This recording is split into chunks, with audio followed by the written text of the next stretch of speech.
Thank you for being an incredible supporter of the 10X podcast group, the home of the skillful art of manipulation. We're thrilled to have you as part of our growing community. If you haven't already, we'd love for you to follow us on your favorite podcast platform. Your likes and comments mean the world to us and help us reach a wider audience with our stories. Plus, with new episodes released every day, your feedback plays a vital role in shaping what we create. It truly makes a difference. Your loyalty and enthusiasm fuel our passion for crafting gripping tales, and we're so grateful for your support. Today we're excited to present The Imposter, a story that promises to keep you on the edge of your seat. Let's dive into this thrilling narrative together. The Imposter. Chapter 1: The Arrival. The bus wheezed to a halt, its brakes releasing a high-pitched whine that echoed through the deserted station. Helena Voss stepped out onto the cracked pavement, her heels clicking sharply against the ground. The air in Blackwater was crisp and tinged with a faint scent of pine and rain-soaked earth. She paused for a moment, adjusting the strap of her worn leather bag, her eyes scanning the sleepy town with calculated curiosity. Blackwater was the kind of place that seemed frozen in time. Cobblestone streets lined with quaint shops and Victorian-style houses painted a picture of charm, but Helena knew better. Beneath the postcard-perfect exterior, every town had its secrets. Blackwater, she was certain, was no exception. Helena's reflection in the glass window of the bus depot caught her attention. The woman staring back at her was not Helena Voss, a former investigator with a haunted past. She was Helena Steele, an ambitious freelance journalist with a penchant for uncovering hidden truths. The persona was carefully crafted, her hair dyed a rich auburn, her hazel eyes framed by understated makeup, and her wardrobe a blend of casual sophistication. Every detail was deliberate, down to the slightly worn notebook tucked under her arm. She drew in a steadying breath and turned toward the heart of the town, where her mark resided. Dr. Victor Carlisle. The name alone carried weight. Renowned psychologist, philanthropist, and recluse, Victor was the kind of man who attracted whispers and speculation. Helena's job was to separate the truth from the lies, to find the chink in his carefully constructed armor. Her reasons for doing so were her own, buried deep beneath layers of her own deception. The bed and breakfast Helena had chosen was a modest establishment run by a kindly older woman named Mrs. Harper. The creak of the wooden floors and the faint smell of lavender greeted her as she stepped inside. "Ms. Steele, welcome." Mrs. Harper beamed, her hands clasped in front of her apron. "We don't get many visitors this time of year. You'll have the place mostly to yourself." "Perfect," Helena replied, offering a warm smile. Her voice carried the faintest trace of an accent she'd spent weeks perfecting, just enough to make her seem worldly but unassuming. Mrs. Harper led her to a cozy room with a quilted bedspread and lace curtains. The kind of place that would lull anyone into a false sense of security. Helena unpacked her essentials with mechanical precision, her mind already spinning with strategies. The first meeting was always the most important. Helena stood outside Victor Carlisle's estate the next afternoon, her heart pounding against her ribcage. The house loomed ahead, an imposing structure of dark stone and tall windows that seemed to watch her as much as she watched them. A wrought iron gate separated her from the mansion, but the intercom buzzed to life before she could press the call button. "You're early," a smooth male voice remarked. Helena's breath hitched. "Dr. Carlisle." "Who else?" The voice was both amused and suspicious, as if he already saw through her. "I'm Helena Steele, the journalist," she replied, recovering quickly. "We had an appointment." The gate creaked open without another word. Helena adjusted her coat and strode forward, the gravel crunching beneath her boots. Every step felt like crossing into enemy territory. Victor met her at the door, his tall frame and sharp features imposing but not unkind. His dark eyes, however, held a predatory glint. "Miss Steele," he said, extending a hand. "I don't often entertain strangers." "Thank you for making an exception," she replied, shaking his hand firmly. His grip was cold, his expression unreadable. Victor gestured her inside. The interior of the house was as meticulous as its owner, polished wood floors, an expansive library, and walls adorned with abstract art that hinted at a mind that thrived on complexity. "So," Victor began, his voice cutting through the silence as he led her to a study. "What brings you to Blackwater?" Helena settled into the chair he indicated, pulling out her notebook. "Your work, of course. People speak highly of you. I wanted to understand the man behind the reputation." Victor smirked, leaning back in his chair. "Flattery won't get you far, Miss Steele. What is it you're really after?" Helena held his gaze, her smile unwavering. "The truth." For a moment, the room seemed to hold its breath. Victor's eyes narrowed slightly, but he said nothing, gesturing for her to continue.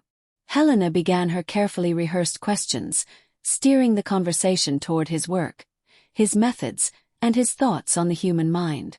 But Victor's responses were as measured as they were evasive, leaving her with more questions than answers.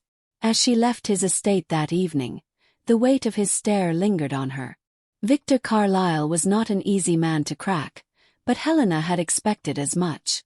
What she hadn't anticipated was the unease curling in her gut, a subtle warning that she was not the only one playing a game. Back in her room, Helena reviewed her notes under the dim glow of the desk lamp. Each word Victor had spoken replayed in her mind, dissected for hidden meanings. But it wasn't his words that unnerved her. It was his silence. The pauses, the calculated glances, the way he seemed to study her as much as she studied him. She closed her notebook and leaned back, her eyes drifting to the small mirror above the dresser. For the first time in years, she felt a flicker of doubt. Not in her skills, but in her ability to outmaneuver a man like Victor Carlisle. As the night deepened, Blackwater fell into a hush, the kind only small towns knew. But for Helena, sleep would not come easily. She had entered Victor Carlisle's world with a clear objective, but now the lines were already beginning to blur. And she had the unsettling feeling that she had underestimated her opponent. The Imposter. Chapter 2: Gaining Trust. The town of Blackwater had its routines, and Helena quickly learned to weave herself into them.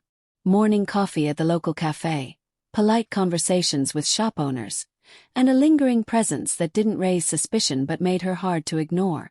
If she was going to infiltrate Victor Carlisle's life, she needed the trust of those around him first. By the end of her first week, she had become a familiar face. Her friendly demeanor and genuine curiosity endeared her to the locals, but her real goal was closer than ever. Victor's inner circle was small and carefully chosen, but she had identified her first point of entry. Martha, his housekeeper. Helena arrived at Victor's estate that Friday morning, armed with freshly baked scones she'd purchased from the bakery. She'd learned that Martha often handled minor errands and would likely be at the estate during Victor's weekly therapy sessions. The gate opened as she approached, its grown almost theatrical in the quiet morning. She knocked on the heavy wooden door, and after a moment, it swung open to reveal a stout woman in her mid-50s, her graying hair pulled into a neat bun. "Good morning," Helena greeted, her voice light and warm. "I know I'm early, but I wanted to bring these by as a thank you for Dr. Carlisle's time earlier this week." Martha hesitated, her eyes narrowing slightly before they fell on the bag of scones. "How thoughtful of you. Come in, but just for a moment. Dr. Carlisle doesn't like interruptions." Helena stepped inside, offering Martha a disarming smile. "I completely understand. I wouldn't dream of disturbing him."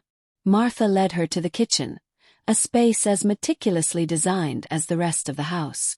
Helena took a seat at the marble counter as Martha unpacked the scones. "These smell wonderful," Martha remarked. "Dr. Carlisle rarely has visitors, let alone ones who bring gifts." Helena chuckled, feigning modesty. "He's been very kind to let me interview him.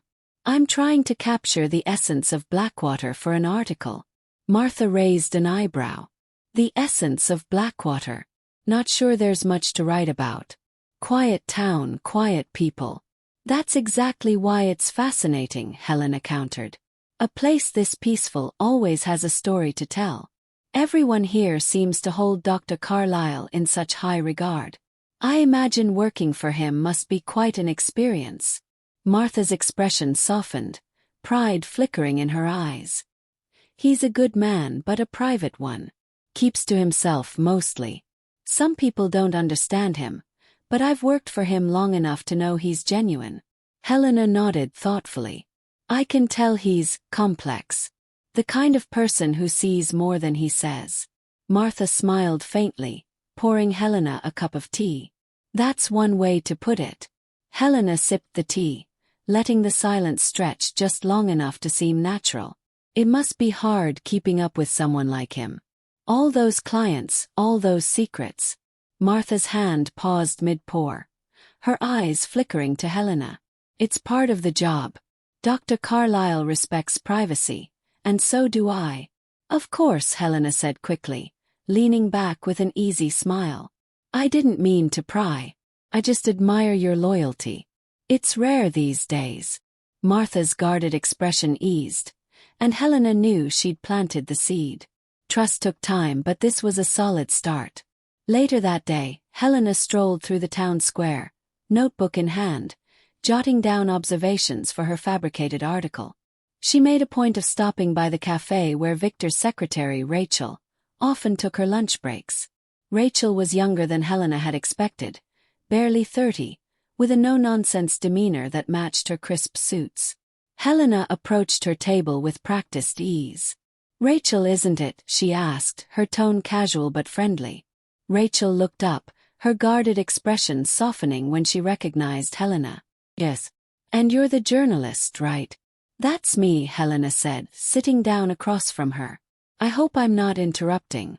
I just wanted to thank you for helping me coordinate with Dr. Carlisle. He seems fascinating. Rachel smiled faintly, stirring her coffee. Fascinating is one word for it. Helena leaned forward slightly, lowering her voice. I get the sense he's not the easiest person to work for. Brilliant minds rarely are. Rachel chuckled, shaking her head. He's demanding, sure, but fair. Keeps me on my toes. Helena nodded, scribbling in her notebook. And his clients? They must be interesting too. Rachel's eyes narrowed slightly. Confidentiality is a big part of what we do. I can't talk about the clients. Of course, Helena said, her tone understanding. I wouldn't dream of asking for specifics. It's just, as someone studying human behavior, I can't help but be curious about the dynamics. He must be good at reading people. Rachel hesitated, then shrugged. Yes. Scary good, actually. Helena's heart quickened. That's a rare gift. No wonder people seek him out. Rachel glanced at her watch and stood, gathering her things. I need to get back to work. Nice talking to you, Miss Steele. You too, Helena replied, standing as well. As Rachel walked away, Helena's mind churned with the implications of their brief conversation. Victor Carlisle's ability to read people wasn't just impressive, it was potentially dangerous. By the time Helena returned to the bed and breakfast that evening, she felt the weight of the day's progress. She had gained small footholds with Martha and Rachel, subtle but essential steps in infiltrating Victor's world. But the closer she got, the more she felt the walls closing in. She sat at the desk in her room, reviewing her notes under the warm glow of the desk lamp. Each detail, each interaction was another piece of the puzzle. Yet, for every question she answered, two more emerged. What was Victor hiding? Why did he keep such a tight grip on his life and the lives of those around him? As the town settled into its nightly stillness, Helena stared at her reflection in the window. For a brief moment, she saw the cracks in her own facade. You're in too deep already, she whispered to herself. But deep was where the truth lived, and Helena Voss had never been afraid to drown. The Imposter.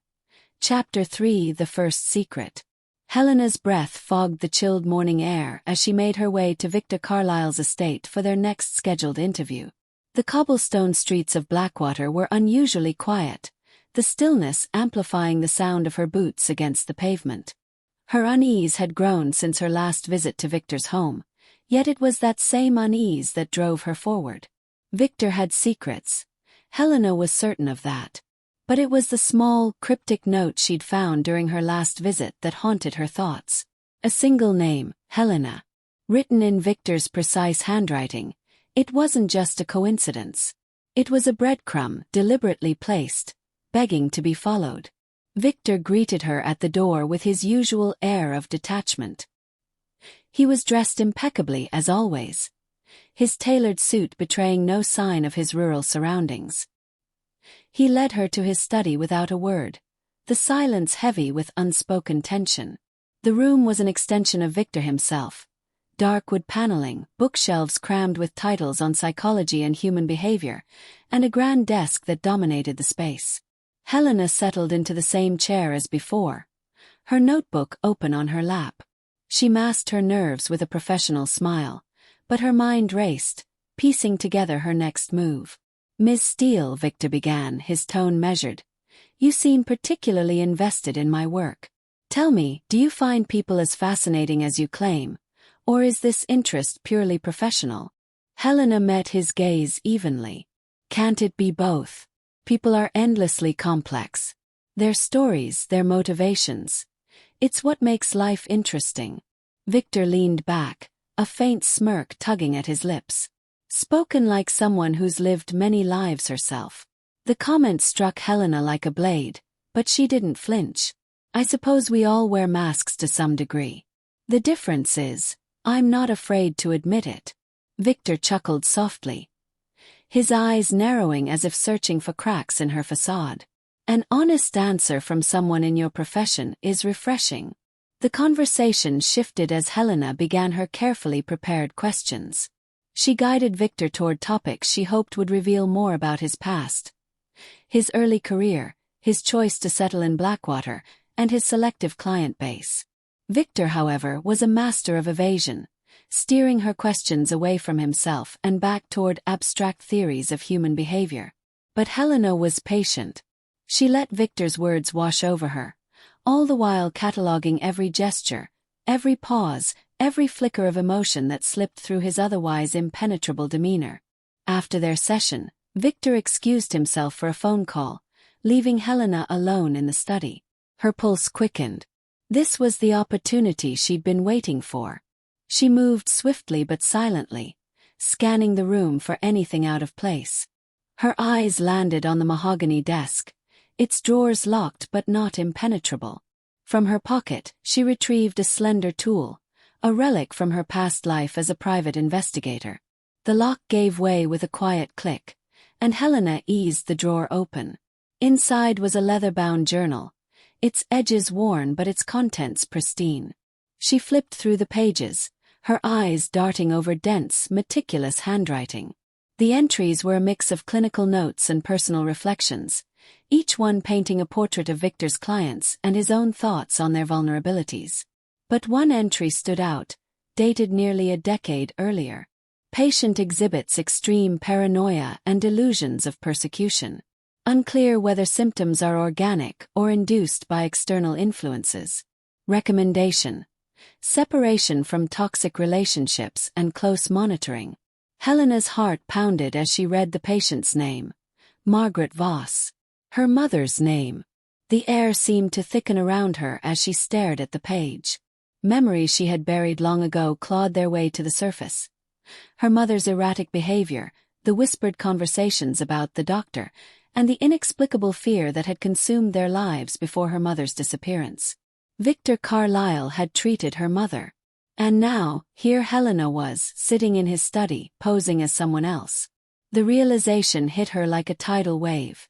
This wasn't just a story. It was personal. Her focus shattered as she heard footsteps approaching. Quickly, Helena replaced the journal, locked the drawer, and returned to her seat, feigning composure. Victor entered the room, his expression unreadable. "Apologies for the interruption," he said smoothly, taking his seat across from her. His eyes swept over her, lingering just a moment too long. "You seem distracted, Miss Steele." Helena forced a smile, her fingers tightening around her pen. "Not at all. Your insights are captivating." Victor tilted his head, a flicker of amusement crossing his face. "I imagined so. But I wonder, Miss Steele, if you've ever considered how dangerous curiosity can be. The words sent a chill down Helena's spine. Victor's gaze was steady, his smirk almost imperceptible. He knew. Or at least he suspected. But how much? Back at the bed and breakfast, Helena locked her door and sank onto the edge of the bed, her hands trembling. The journal entry replayed in her mind like a broken record. Margaret Voss. The name felt foreign now, a relic of a life she had long since abandoned. Her mother's disappearance had shaped Helena's entire existence, driving her to seek answers in places she had no business looking. And now she was here, face to face with the man who might hold those answers. But Victor was not just a key to her past. He was also a threat, one she couldn't afford to underestimate. He was playing a game, and Helena was no longer certain she was the one in control. As the night stretched on, Helena's resolve hardened. She had come to Blackwater to expose Victor Carlisle, but now her mission was more urgent and more dangerous than ever. Victor had secrets, but so did Helena. And as their paths continued to intertwine, one truth became clear. Only one of them would emerge unscathed. The Imposter. Chapter 4: The Power Play. The air in Blackwater had shifted. Helena could feel it in the weight of every glance she exchanged with Victor Carlisle and in the mounting tension between them. She had crossed an invisible line during her last visit to his estate, and now the game had begun in earnest. Victor was no longer simply a target. He was an opponent, and a formidable one at that. Helena spent the morning pacing her room at the bed and breakfast, her mind replaying every moment of their last meeting. Victor's subtle jabs, the cryptic journal entry, and the unnerving realization that he might already suspect her true identity. It all swirled together in a storm of doubt and determination. Her phone buzzed, snapping her out of her thoughts. The message was from Victor's secretary, Rachel. Dr. Carlisle has requested you join him for a private session at his estate. Noon. No recording devices allowed. Helena stared at the message, her pulse quickening. A private session. Victor was trying to turn the tables, to probe her mind as she had been probing his. It was a trap, undoubtedly, but one she couldn't afford to avoid. The drive to Victor's estate felt longer than usual, the winding road framed by towering pines that seemed to close in around her. By the time she arrived, the sky had darkened with the promise of rain, casting an ominous shadow over the already imposing mansion. Victor greeted her at the door, his expression unreadable. "Miss Steele," he said, his tone calm but edged with something she couldn't quite place. "Thank you for coming on such short notice." Helena forced a smile, stepping inside. "I appreciate the invitation. I wasn't expecting such personal attention." Victor chuckled softly. "Sometimes the best interviews happen outside the confines of a formal setting. Wouldn't you agree?" He led her to a smaller room she hadn't seen before, a sitting area with 2 armchairs facing each other and a low table between them. A tea set rested on the table, steam curling from the spout of the porcelain teapot. "Tea," Victor offered, already pouring a cup. "Thank you," Helena replied, taking the cup with steady hands despite the storm raging within her. Victor sat across from her, his posture relaxed but his gaze piercing. "You're an interesting woman, Miss Steele. You have a way of asking questions that reveal more about you than they do about me." Helena raised an eyebrow, feigning curiosity. "Is that so? I'd argue that your answers are just as revealing." Victor smiled faintly, leaning back in his chair. "Perhaps. But I can't help wondering why someone like you is so interested in someone like me." Helena sipped her tea, using the moment to collect her thoughts. "Your reputation precedes you, Dr. Carlisle. People are drawn to stories of brilliance and mystery. It's human nature." Victor's eyes narrowed slightly, his smirk widening. "And yet, I sense there's more to your interest than simple curiosity. What is it you're really after, Miss Steele?" The question hung in the air like a blade. Helena felt the weight of his scrutiny, the calculated way he dissected her every word and gesture. For a moment, she considered telling him the truth, or a version of it. But she quickly dismissed the thought. "I'm after the truth," she said evenly, meeting his gaze without flinching. Victor leaned forward, his expression darkening. "The truth can be dangerous, especially when it's not your own." The session that followed was unlike anything Helena had experienced. Victor's questions were sharp and unrelenting, peeling back layers of her carefully constructed persona with unnerving precision.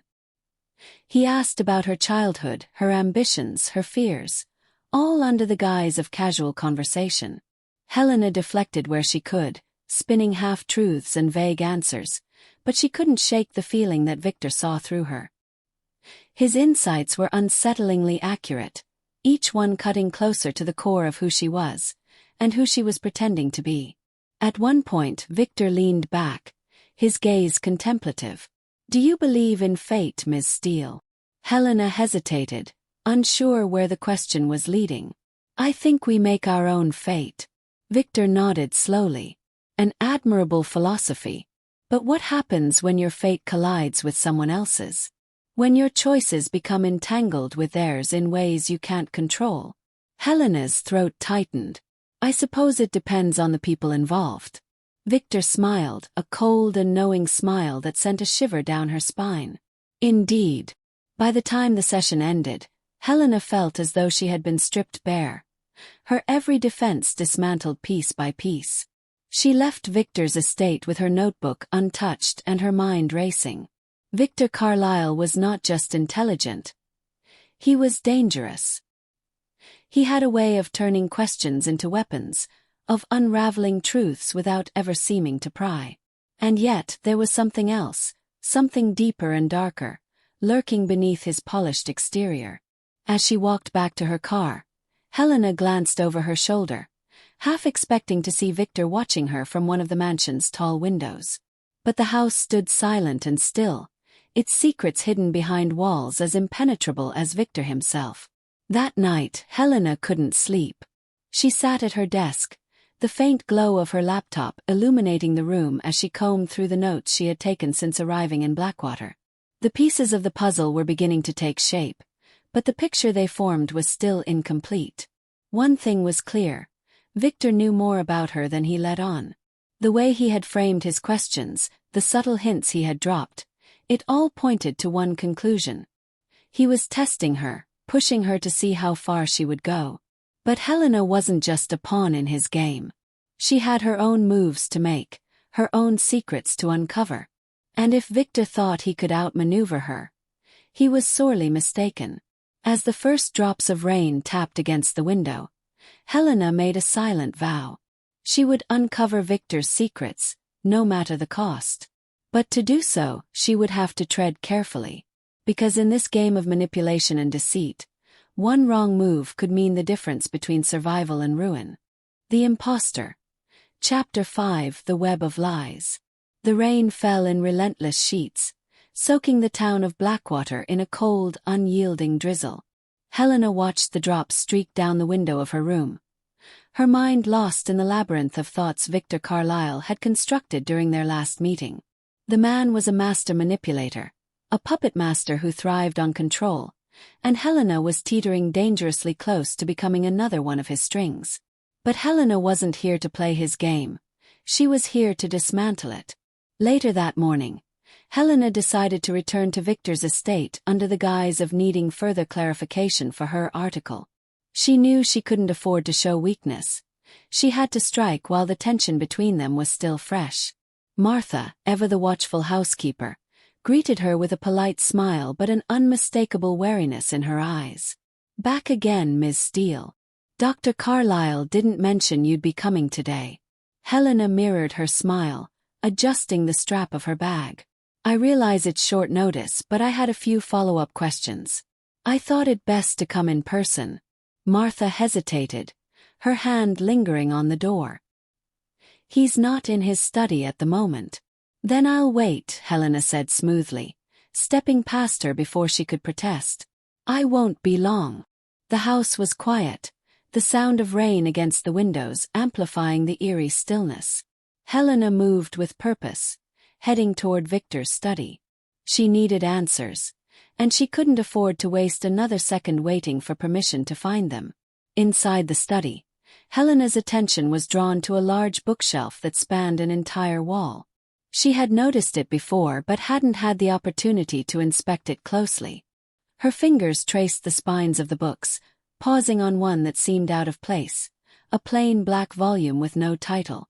She pulled it from the shelf, her heart racing. Inside, she found a series of handwritten notes, diagrams, and photographs. The content was chilling. Detailed accounts of Victor's clients, their fears, their weaknesses, and in some cases their crimes. It was a psychological dossier, each entry more damning than the last. One name leapt off the page. Margaret Voss. Helena's breath caught in her throat as she flipped through the pages. The entry was extensive, filled with observations about her mother's mental state, her erratic behavior, and Victor's so-called treatment plan. But it wasn't the clinical notes that shook her to her core. It was the implication that Victor had manipulated her mother into cutting ties with her family. The final entry was a single, cryptic sentence. Patient has been neutralized. Case closed. Helena's vision blurred with anger and confusion. What did he mean by neutralized? Had Victor been involved in her mother's disappearance? And if so, why? She barely had time to process the revelation before a sound behind her made her freeze. She turned slowly to find Victor standing in the doorway.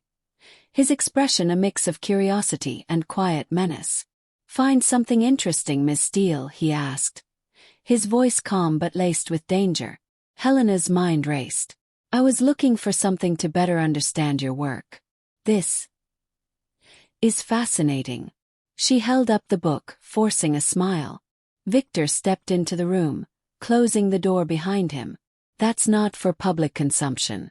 But you already knew that, didn't you?" Helena placed the book back on the shelf, her pulse pounding. "I didn't mean to intrude. I just wanted to understand the depth of your methods." Victor approached her slowly, his eyes never leaving hers. "Depth can be a dangerous thing, Miss Steele. You might find yourself drowning." Helena held her ground, refusing to let him see her fear. "Sometimes, drowning is the only way to uncover the truth." Victor's smirk returned, though it didn't reach his eyes. "Then I hope you're a strong swimmer." Helena left the estate feeling more rattled than ever. Victor had seen through her facade, of that she was certain. But she had also seen through his. The book she had found was more than a record of his clients. It was evidence of his control, his manipulation, and his power. And now, she was more convinced than ever that Victor had played a role in her mother's fate. That evening, Helena returned to her room and spread her findings across the desk. She began piecing together the fragments of Victor's life, his patients, and their connections to Blackwater. A pattern emerged, one that suggested Victor's influence extended far beyond his therapy sessions. He wasn't just treating his clients. He was orchestrating their lives, pulling strings that only he could see. As the hours ticked by, Helena's determination hardened. Victor Carlisle was not untouchable, and she would prove it. But to do so, she needed more than suspicion. She needed irrefutable evidence. Her thoughts were interrupted by a knock at her door. She tensed, glancing at the clock. It was well past midnight. "Who is it?" she called, her voice steady despite the chill that ran down her spine. "It's Rachel," came the muffled reply. Helena hesitated before opening the door. Rachel stood in the hallway, her expression tense and her eyes darting nervously. "We need to talk," Rachel said, her voice barely above a whisper. Helena stepped aside, letting her in. "What's going on?" Rachel glanced over her shoulder before speaking. "I don't know who you really are, but you're not here to write an article. And whatever you're looking for, you're not the only one." Helena's blood ran cold. "What do you mean?" Rachel leaned closer, her voice urgent. "Victor isn't what he seems. And if you're smart, you'll leave before it's too late." "Why are you telling me this?" Helena asked, her mind racing. "Because I've seen what happens to people who get too close," Rachel said, her voice trembling. "And I don't want to see it happen to you." As Rachel left, Helena felt a surge of both fear and resolve. The web of lies surrounding Victor Carlisle was more intricate than she had imagined, and now she was caught in its center. But Helena wasn't ready to back down. Victor had underestimated her. And by the time she was done, his carefully constructed world would come crashing down. The Imposter. Chapter 6, The Breaking Point. The town of Blackwater was eerily quiet as Helena stood by the window of her room, her mind replaying Rachel's warning. Victor isn't what he seems. And if you're smart, you'll leave before it's too late. The words had been delivered with unmistakable fear, but Helena couldn't afford to leave. Not now, when she was closer than ever to uncovering the truth. Her mother's name in Victor's records haunted her. The cryptic phrase, "patient has been neutralized," echoed in her mind, threatening to unravel her composure. What had Victor done? And what was he hiding behind that polished exterior? Helena's phone buzzed, pulling her from her thoughts. A message from an unknown number flashed on the screen. "Meet me at the park. Midnight. Come alone." Her heart raced. She had no idea who the message was from, but the stakes were too high to ignore it. The park was shrouded in darkness, the faint glow of a single street lamp casting long shadows across the empty benches. Helena clutched her coat tighter around her, scanning the area for any sign of movement. A figure emerged from the shadows, their face obscured by a hood. Helena's instinct screamed at her to turn back, but she stood her ground. "Helena Voss," the figure said, their voice low and gravelly. "You've been asking the wrong questions." Helena stiffened, her pulse quickening. "Who are you? And what do you know about Victor Carlisle?" The figure stepped closer, just enough for Helena to see a man's face etched with weariness and suspicion. "I'm someone who used to work for him. I saw things I shouldn't have. Things he doesn't want anyone to know." "What kind of things?" Helena pressed. The man hesitated, his gaze darting around as if expecting to be watched. "He's not just a therapist. He's a handler. His patients aren't patients, they're assets. People he manipulates into doing his dirty work." Helena's stomach twisted. "You're saying he's running some kind of operation?" The man nodded. "Blackmail, sabotage, espionage. He uses people's secrets against them, forces them into roles they can't escape. And once they outlive their usefulness." He didn't finish the sentence, but the implication was clear. The next morning, Helena awoke with a renewed sense of purpose. Victor Carlisle wasn't just a therapist. He was a puppet master, pulling strings in a web of manipulation that extended far beyond Blackwater. And if he had been involved in her mother's disappearance, it wasn't as a bystander. She spent the day piecing together everything she had learned, cross-referencing Victor's patient files with public records and local news reports. Patterns began to emerge, seemingly unconnected events that, upon closer inspection, bore Victor's fingerprints. Political scandals, corporate takeovers, personal vendettas, all traced back to people who had once been in his care. But one file stood out, Margaret Voss. The details were sparse, but a name kept appearing alongside hers: David Hawthorne. Helena's blood ran cold. David Hawthorne was a name she recognized. He had been her mother's closest confidant in the months leading up to her disappearance. A man her mother had described as a friend, but one who had vanished without a trace after she was gone. If David Hawthorne was connected to Victor Carlisle, then he might be the missing piece of the puzzle. But finding him would not be easy. Helena decided to confront Victor directly. If he truly knew more than he let on, then it was time to push him out of his comfort zone. That afternoon, she arrived at his estate unannounced. Martha answered the door, her expression strained. "Dr. Carlisle is busy," she said curtly. "I'm not leaving until I see him," Helena replied, her voice firm.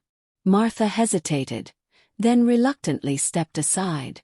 Helena entered the house, her heels clicking against the polished floors as she made her way to the study. Victor was seated behind his desk, his expression calm but his eyes sharp. "Miss Steele," he said, leaning back in his chair. "To what do I owe this unexpected visit?" Helena closed the door behind her, her gaze unwavering. I know what you've been doing, Victor. And I know about my mother. Victor's smirk faltered, replaced by a flicker of something darker. Your mother. Margaret Voss, Helena said, stepping closer. She was one of your patients. Or should I say one of your assets? Victor stood, his imposing frame towering over her. You've been busy, haven't you? Digging where you shouldn't. It's a dangerous habit. Not as dangerous as your secrets, Helena shot back. What happened to my mother, Victor? What did you do to her? Victor's gaze hardened, his tone icy. Your mother was a troubled woman. I helped her the best I could. Helped her. Helena laughed bitterly. You manipulated her. Just like you've manipulated everyone else. Victor stepped closer, his voice low and deliberate. You think you've uncovered the truth, but you have no idea what you're dealing with. You're playing a game you can't win, Ms. Voss. Helena refused to back down. We'll see about that. As she left the estate, Helena felt a mix of triumph and dread. She had rattled Victor, but she had also put herself in his crosshairs. The stakes were higher than ever, and the line between predator and prey was becoming increasingly blurred. That night, Helena received another message. Hawthorne, 10 p.m. The old mill. The pieces were falling into place, but the deeper Helena went, the more dangerous the game became. She had entered Victor Carlisle's world to uncover the truth, but now she wasn't sure if she would make it out alive. The Imposter. Chapter 7, The Ultimate Betrayal. The old mill loomed in the distance, its skeletal frame silhouetted against the pale glow of the moon. Helena parked her car a safe distance away, the engine's quiet hum fading as she stepped into the cold night. The air was thick with tension, every shadow seeming to watch her as she approached the derelict building. Inside, the silence was oppressive, broken only by the faint rustle of leaves and the creak of aging wood.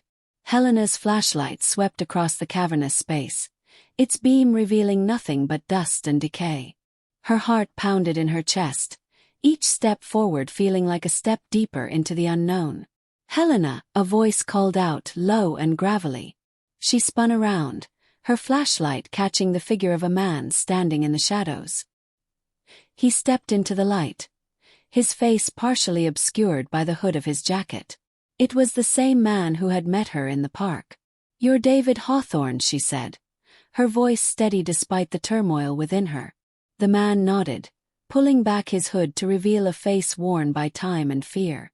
You've been looking for answers. I'm the only one who can give them to you.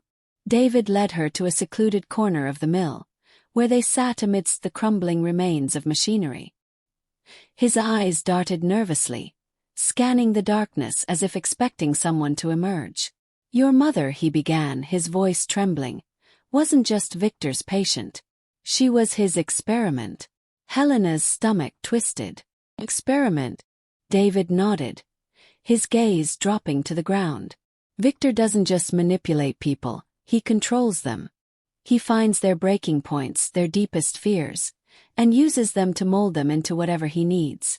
Your mother was one of his earliest projects. Helena's mind raced.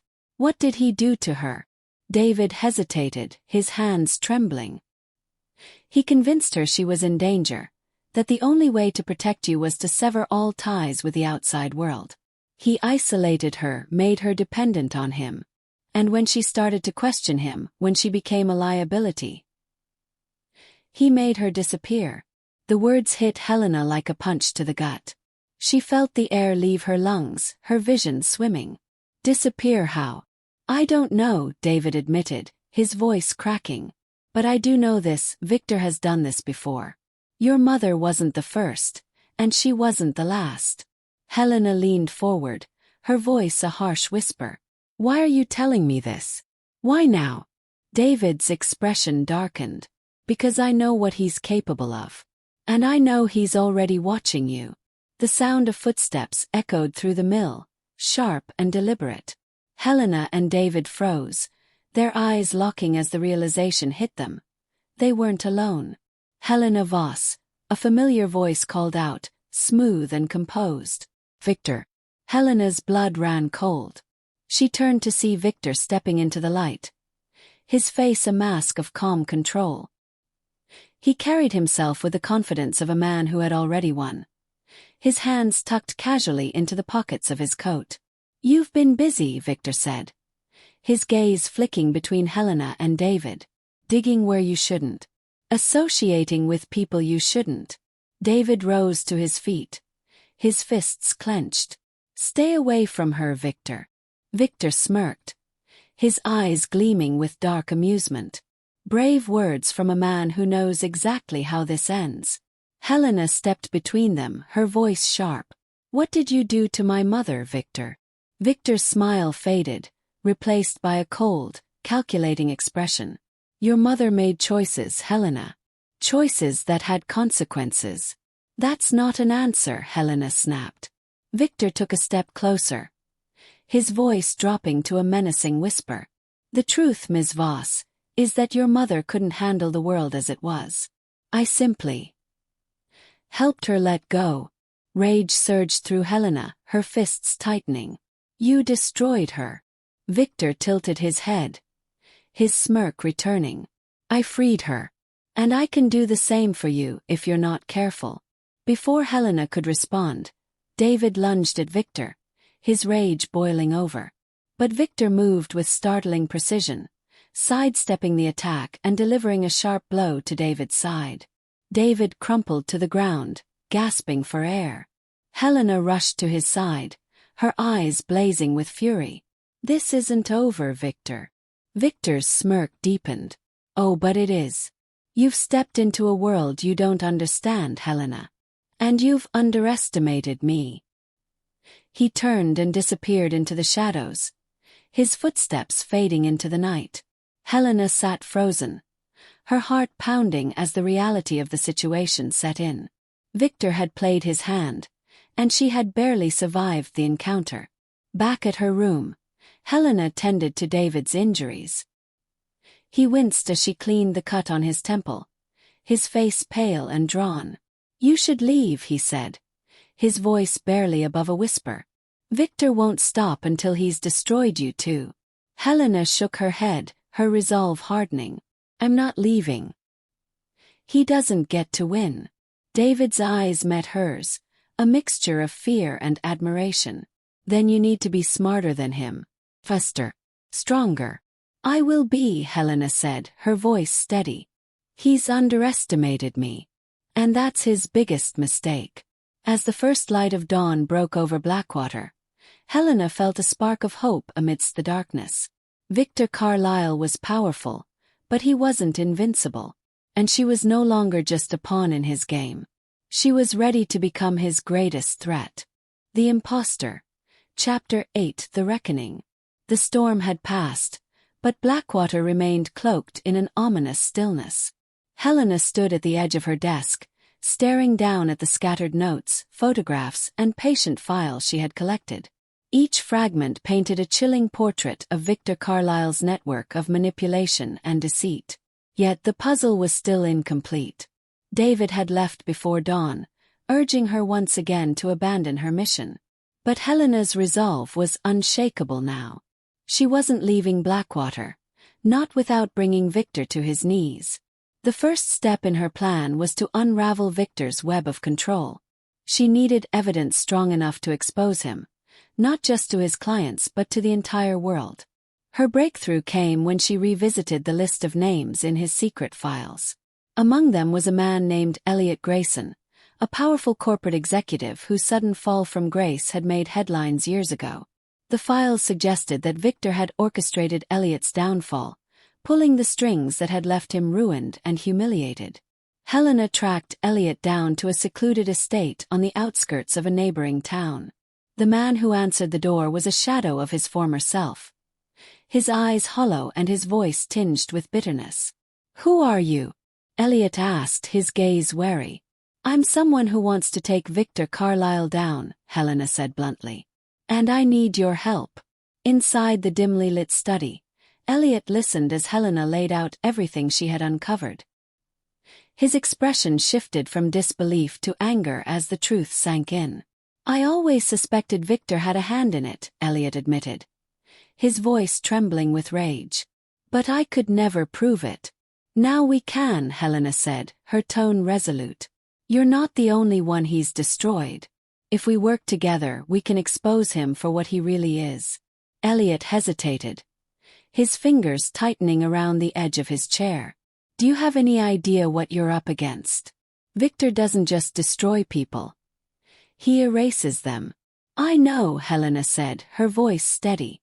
"But I'm not afraid of him." Elliot studied her for a moment, then nodded. "All right. Let's bring him down." With Elliot's help, Helena began piecing together the final layers of Victor's operation. They discovered financial transactions linking Victor to a network of shell companies and shadowy organizations, each one tied to scandals and crimes that had never been fully explained. As they dug deeper, they uncovered something even more damning: a series of encrypted communications between Victor and a mysterious figure known only as Haven. The messages hinted at a larger conspiracy, one that extended far beyond Blackwater. "This isn't just about him," Elliot said, his voice grim. "This is a machine. And Victor is just one cog." Helena's determination burned brighter. If Victor was part of something larger, then exposing him would be the first step in dismantling the entire operation. The confrontation came sooner than expected. Helena and Elliot had planned to release their findings to the press, but Victor struck first. A package arrived at Helena's door, its contents sending a chill down her spine. Photographs of her taken from the shadows and a single note that read, "You're playing a dangerous game, Ms. Voss." Helena knew what it meant. Victor was warning her, but he had underestimated her resolve. She wouldn't be intimidated. Not now, not ever. That evening, Helena made her move. She arranged a meeting with Victor at his estate, claiming she had information that would be mutually beneficial. He agreed, but she could sense the tension in his response. He was wary, perhaps even rattled. Victor greeted her in his study, his expression as calm and composed as ever. "Miss Steele," he said, gesturing for her to sit. "I must admit, I'm curious about your sudden change of heart." Helena sat across from him, her gaze unwavering. "You've built an empire on lies, Victor. And I've come to offer you a choice. Walk away now, or watch it crumble." Victor's smirk faltered for a brief moment, but he quickly recovered. Bold words. "But do you really think you can outmaneuver me?" "I don't think, Victor." "I know," Helena said, pulling a folder from her bag. She laid it on the table, opening it to reveal the evidence she and Elliot had gathered: financial records, encrypted communications, and a detailed map of his network. Victor's eyes darkened as he flipped through the pages. "Impressive," he admitted. "But you've made a critical mistake." "And what's that?" Helena asked, her tone calm. "You assume I have something to lose," Victor said, leaning back in his chair. "But I've already accounted for this possibility. You see, Miss Steele, I always plan for contingencies." Victor's words hung in the air like a threat, but Helena refused to back down. "You might be able to silence me, Victor. But you can't silence the truth. This evidence is already in the hands of people who won't be so easy to intimidate." Victor's expression remained impassive, but a flicker of something crossed his eyes. Doubt, perhaps, or anger. For the first time, Helena saw the cracks in his armor. "You've underestimated me," Helena continued, her voice rising. "I'm not just another one of your pawns. I'm the one who's going to end you." As Helena walked out of the estate that night, she felt a surge of triumph. She had stood toe-to-toe with Victor Carlisle and emerged unscathed. But she knew the battle was far from over. Victor was a man who thrived on control, and he wouldn't let her victory go unanswered. Back at her room, Helena opened her laptop and began drafting her next move. The game had changed, and the stakes were higher than ever.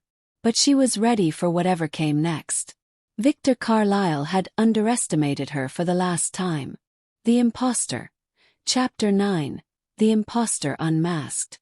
The early morning light crept through the windows of Helena's room, casting long shadows over the chaos strewn across her desk. The culmination of weeks of investigation, fear, and determination lay in the piles of evidence she and Elliot had meticulously gathered. But this morning something felt different, like the calm before a storm. Helena stared at her laptop screen, her finger hovering over the trackpad. The document she was about to send would expose Victor Carlisle for what he truly was. Every name, every crime, every connection. It was all there, ready to shatter the illusion he had so carefully built. But the weight of her actions pressed down on her. This wasn't just about her anymore. The fallout from exposing Victor would ripple far beyond Blackwater, touching the lives of everyone caught in his web. And Helena wasn't naive enough to believe she would escape unscathed. The sound of a knock at the door broke her thoughts. She rose cautiously, her heart racing as she approached. "Who is it?" she called, her voice steady despite the tension coiling in her chest. "It's Elliot," came the reply. Helena opened the door to find Elliot standing there, his expression grim. "We've got a problem," he said, stepping inside and closing the door behind him. "Victor knows. He's already moving against us." Helena frowned, her mind racing. "What do you mean?" Elliot handed her a printed email, its contents chilling. "He's spinning a narrative, leaking information that paints you as the manipulator, a journalist with a vendetta, fabricating lies to destroy him." Helena scanned the email, her jaw tightening. "Course he is. It's classic Victor. Deflect, discredit, and destroy." "We have to act now," Elliot said. "If we don't release the evidence today, he'll bury us before we get the chance." Helena nodded, her resolve hardening. "Then we release it. All of it." The plan was simple.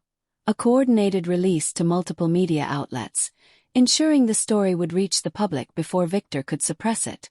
Helena worked tirelessly, uploading files, drafting emails, and preparing statements. Elliot paced the room, his anxiety palpable. As the clock ticked closer to noon, Helena hit send, the emails vanishing into cyberspace. She leaned back, exhaling sharply. "It's done." Elliot stopped pacing, his gaze fixed on her. "Now we wait." But waiting wasn't an option for Victor Carlisle. Less than an hour later, Helena's phone buzzed. The caller ID sent a chill down her spine. Victor Carlisle. She answered, her voice steady. "Victor. You've made quite the spectacle, Ms. Voss," Victor said, his tone calm but laced with menace. "Did you really think this would end in your favor?" "It's not about winning or losing," Helena replied. "It's about the truth. And now the world knows yours." Victor chuckled, the sound sending a shiver down her spine. "The truth is subjective, my dear. And I'm very good at rewriting it." "Not this time," Helena said firmly. "You can't bury this." "Perhaps," Victor said, his voice dropping to a whisper. "But you've overlooked one critical detail." Helena's pulse quickened. "And what's that?" "You've made enemies of powerful people, Helena. People who don't forgive and don't forget. Enjoy the spotlight while it lasts." The line went dead. Victor's words haunted Helena as she and Elliot monitored the fallout from their release. News outlets were picking up the story, the evidence spreading like wildfire across social media. Victor's carefully curated image was crumbling, his influence unraveling in real time. But with every victory came a cost. That evening, as Helena returned to her room, she found the door ajar. Her heart sank as she stepped inside, the sight before her freezing her in place. Her desk had been ransacked, papers strewn across the floor. Her laptop lay shattered, its screen flickering weakly. And pinned to the wall above it was a photograph of her mother, a red X drawn across her face. Helena's knees buckled, but she caught herself against the edge of the bed. This wasn't just a warning, it was a declaration of war. Helena spent the night in a frenzy of preparation. She gathered what was left of her files, backing them up in multiple locations. She sent messages to trusted contacts, warning them of the danger they might face. And she crafted one final statement, a direct message to Victor. You can destroy me, but you'll never destroy the truth. Your time is up. The final confrontation came at dawn. Helena returned to Victor's estate, the gate standing ominously open as if inviting her inside. She found him in his study, seated behind his grand desk. His expression calm but his eyes cold. "Ms. Voss," he said, his tone almost amused. "To what do I owe the pleasure?" Helena stepped forward, her gaze unwavering. "This ends now, Victor." Victor leaned back, steepling his fingers. "You think you've won, don't you? That exposing me will bring justice." "It already has," Helena said. "Your empire is crumbling. People are seeing you for what you really are." Victor's smirk deepened. "And yet here you are. Alone. Afraid." Helena's jaw tightened. "I'm not afraid of you." "You should be," Victor said, his voice soft but menacing. "Because no matter what you do, no matter how far you run, I will always be one step ahead." Helena stared at him, a mixture of rage and defiance burning in her chest. "Not this time." With that, she turned and walked out, leaving Victor alone in the crumbling empire he had built. As she drove away from Blackwater, the weight of the past weeks finally began to lift. She didn't know what the future held, but one thing was certain. She had faced Victor Carlisle and survived. But as the town faded into the distance, a lingering thought remained. Victor was right about one thing. He was always one step ahead. And though she had won this battle, the war was far from over. For now, though, Helena allowed herself a rare moment of peace. She had uncovered the truth, and no one, not even Victor Carlisle, could take that away from her.